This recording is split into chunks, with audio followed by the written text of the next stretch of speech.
A new report raises questions about the way Robert F. Kennedy Jr. is conducting business as the Health and Human Services Secretary.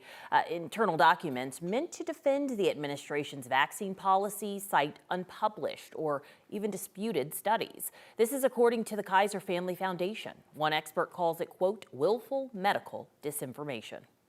Dr. Kohli, our 9 News medical expert, joins us now to break down this report further. So what have been some of the concerns that have been raised about the science? Well, as Alex just said, they're saying the sources of science, the references cited in the documents aren't high quality studies. They're saying some of the claims actually made by the documents are blatantly false or misinformation.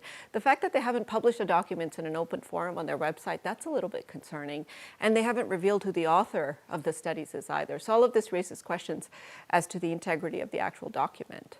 I think you would have to have all of those things in place to even quote something like that, but obviously not. What are they saying? Can you talk about any of the specifics? Yeah, so they're saying that some of the studies are preprint studies. So these are studies, for example, you, me, Sam, any of us could actually put something online without it being peer reviewed. Peer review is considered one of the highest levels of sort of scrutiny of some kind of a scientific study to make sure that other doctors and experts think that it's good. So that's one problem. They're citing some documents that actually have the wrong information, saying, for example, that pregnant women can get placental blood clots as a result of the COVID vaccine, something that's not really been supported. It's actually been refuted. They also have questionable scientific methodology. So they're comparing the wrong things to the wrong things. So they're saying if you get the vaccine, you have a higher risk of heart inflammation or myocarditis, which is true.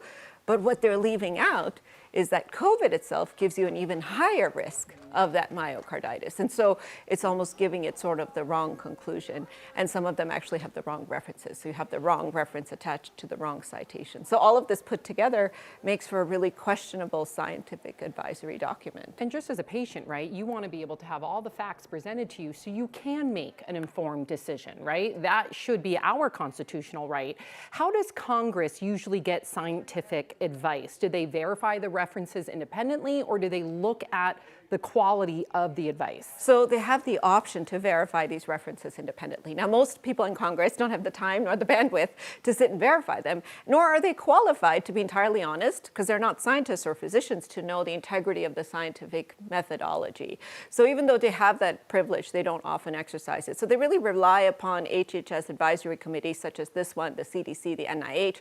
Sometimes they'll call in experts to do testimony and such when there's a question in place. But this is a document that they're actually going to be relying on to make a lot of public policy decisions. So therefore, we have to be sure that what we're feeding them or giving them is of the highest integrity.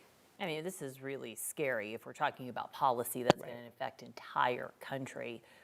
What happens now? So I'm worried that garbage in is garbage out. If they're working off of information that is not accurate, not correct, they're not equipped to make the correct decisions. They're not equipped to actually make actions based off of scientific evidence. And I do worry that this is going to lead to further worsening of the vaccine hesitancy that we have already seen so much of. So come this fall, we've already seen some people have limited access to the COVID vaccines. We do have a new variant as well. Thankfully, it's not more virulent, but it's a summer variant, which is, again, highly unusual. So put all that together in a few months, what exactly are we looking at? And that combined with the fact that the entire vaccine advisory committee has just been overturned gives me as a physician a lot of concern. So certainly it's a good idea to bring in fresh voices and fresh faces and fresh perspectives. But when you're talking about wiping out an entire committee, you're talking about a tremendous amount of turnover that can actually lead to more harm than good. Dr. Kohli, I feel like we could have this discussion longer, but thank you so much for breaking that down and for also expressing your concerns. Thank you.